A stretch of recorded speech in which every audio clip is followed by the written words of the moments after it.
Hello and welcome. This is Jinlata Bhatrai from Single World News. Hope you all are doing well. We know a lot about the history of partition, but we don't know many things that divided our country. Today, I will tell you about one such incident. Along with Gandhi and Congress, communists are equally responsible for the partition of India. Let's talk about the role of communists behind the partition of the country. For that, we have to go back to 1929 AD. The trial of the accused communist in the Meerut conspiracy case was going on then.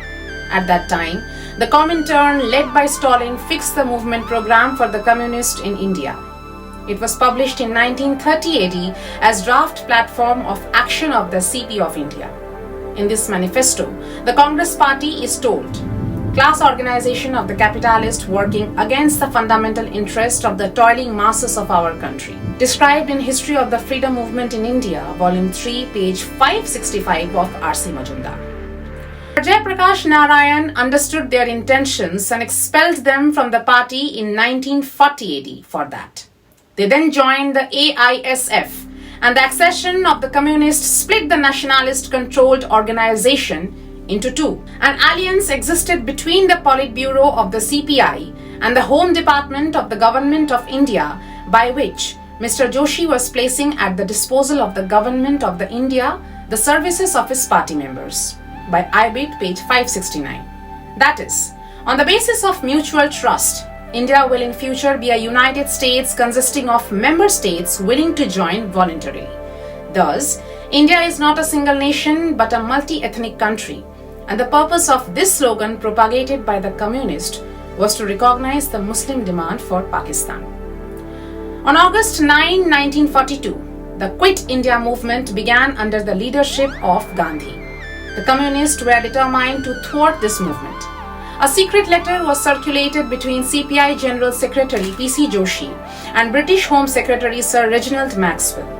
Incidentally, today's CPIM was then affiliated to the Undivided Communist Party CPI. Later, CPI was dissolved and CPIM was formed.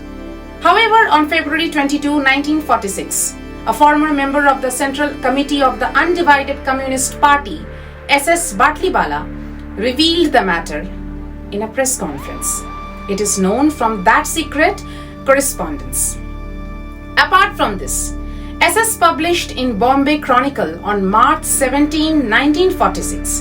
In a letter published in the Bombay Chronicle on 17 March 1946, Batliwala added further that Joshi had, as General Secretary of the party, written a letter in which he offered unconditional help to the then government of India and the Army GHQ to fight the 1942 underground workers and the Azad Hind Fauj of Subhash Chandra Bose. These men were characterized by Joshi in his letter as traitors and fifth columnist. Joshi's letter also revealed that the CPI was receiving financial aid from the British government, had a secret pact within the Muslim League. Described in History of the Freedom Movement in India, Volume 3, page 569 of R.C. Majumdar. That is, it is known from the entire correspondence that according to the terms of the secret agreement between the Politburo and the British government, P.C. Joshi arranged to place his party in the service of the British government under the Home Office. The Communist Party declared in its manifesto, only the Communist Party considers the demand for Muslim Pakistan reasonable and calls for a united movement of the Congress Communist Muslim League for the realization of the demand. Described in Bangla on the Road to Liberation, Bhavani Singh.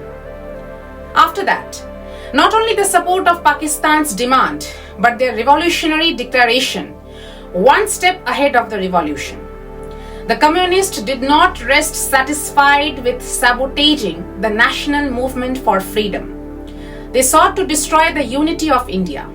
Not only did the communists support the demand for Pakistan, but went much further by saying that every linguistic group in India had a distinct nationality and was therefore entitled, as they claimed was the case in the USSR, to the right to secede.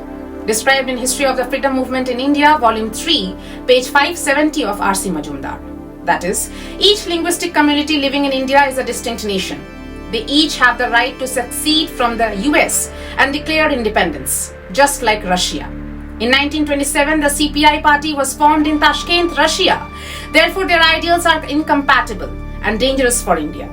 Needless to say, this mentality of breaking India into pieces is ideal for communists, but it is dangerous for the country. But history brutally tells that truth.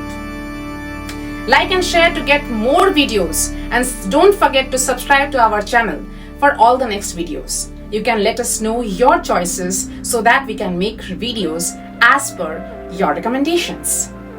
Thank you so much.